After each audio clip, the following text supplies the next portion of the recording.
ક્રૂડની વાત કરી લઈએ તો ક્રૂડમાં આજે ખરીદારી સાથેનો કારોબાર થતો દેખાઈ રહ્યો છે. અહીંયા સિરિયામાં જીઓપોલિટિકલ ચિંતામાં જે વધારો થયો છે એનો થોડો ઘણો સપોર્ટ મળતો દેખાઈ રહ્યો છે. બ્રેન્ટનો ભાવ 5%થી વધારે ઉછળીને $71 આસપાસ, 0.5% ઉછાળો બ્રેન્ટ ઉપર 71.52.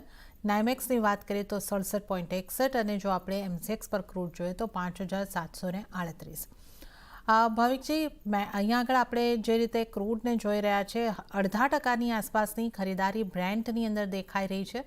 એમસીએક્સમાં હજી 5%ની આસપાસ જ ઇમ્પેક્ટ આવતી દેખાઈ રહી છે. કઈ રીતે તમે જોઈ રહ્યા છો ક્રૂડને? ક્રૂડને આઈ થિંક જે અત્યારના સ્લાઇટ રિકવરી જોવા મળી છે, મને લાગે છે કે થોડુંક શોર્ટ કવરિંગ જ દેખાઈ રહ્યું છે. કારણ કે ક્લિયરલી આપણે જોયું કે સિરિયાનું જે છે એની કોઈ ઇમ્પેક્ટ ક્રૂડ પર આવી નથી રહી. કારણ કે આપણે જોયું છે કે ત્યાં સિરિયામાં ના કોઈ પ્રોડ્યુસ થાય છે ઓઇલ, કે ત્યાંથી કોઈ સપ્લાય થઈ રહી છે. એટલે ત્યાંની કોન્ફ્લિક્ટ છે એમાં ઓઇલમાં એટલે સપ્લાય અને ડિમાન્ડનો કોઈ ફરક નથી પડતો. યુઝ્યુઅલી આ થર્ડ ક્વાર્ટર જે હોય છે એમાં આપણે જોઈએ છે કે હિસ્ટોરિકલી ડિમાન્ડ જે છે ક્રૂડની ઓછી જ હોય છે. અને આ વખતે ઓપેક પ્લસે જે 3 મહિનાનું એક્સટેન્શન ધાર્યું છે એમાં પણ સાઉદી અરેબિયાએ ટ્રાય કર્યું હતું કે બીજી બધી ઓપેક પ્લસ કન્ટ્રીઝ જે છે હજી પણ વોલેન્ટરી પ્રોડક્શન ઓછું કરે, બટ એ નથી થવાનું. અને જો 20મી જાન્યુઆરી પછી ટ્રમ્પ ટેરિફ નાખે છે તો ફરીથી ડિમાન્ડ જે છે એ ઓર ઓછી થઈ શકે છે. એટલે ઓવરઓલ વીક જ અત્યારના દેખાઈ રહ્યું છે ક્રૂડનું પ્રાઇસીસ.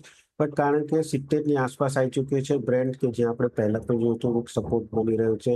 એમસીએક્સમાં પણ જોયું છે કે 5600થી 5700ની આસપાસ આવે છે, ત્યારે ઉછાળો જોવા મળ્યો છે. એટલે હાલ અત્યારના આટલું 59થી 5600નું કરેક્શન આવ્યું છે. તો અહીંયાથી મને નથી લાગતું કે નવું શોર્ટ બનાવી શકાય છે. આઈધર થોડુંક ઉછાળો આવે છે ત્યારે શોર્ટ કરી શકો છો, અધરવાઇઝ થોડાક એગ્રેસિવ ટ્રેડર છે તો એકવાર ઇન્ટ્રાડે અહીંયાથી જ, કારણ કે સપોર્ટ લેવલની નજીક છે, તો બાય કરી શકાય છે. કરંટ માર્કેટ પ્રાઇસ છે 5780ના ટાર્ગેટથી, અને સ્ટોપ લોસ રાખી શકાય છે 5700નો. ઓકે, તો આ એક સલાહ જે છે તમારે માટે, હજી ખરીદારી તરફ રહી શકો છો.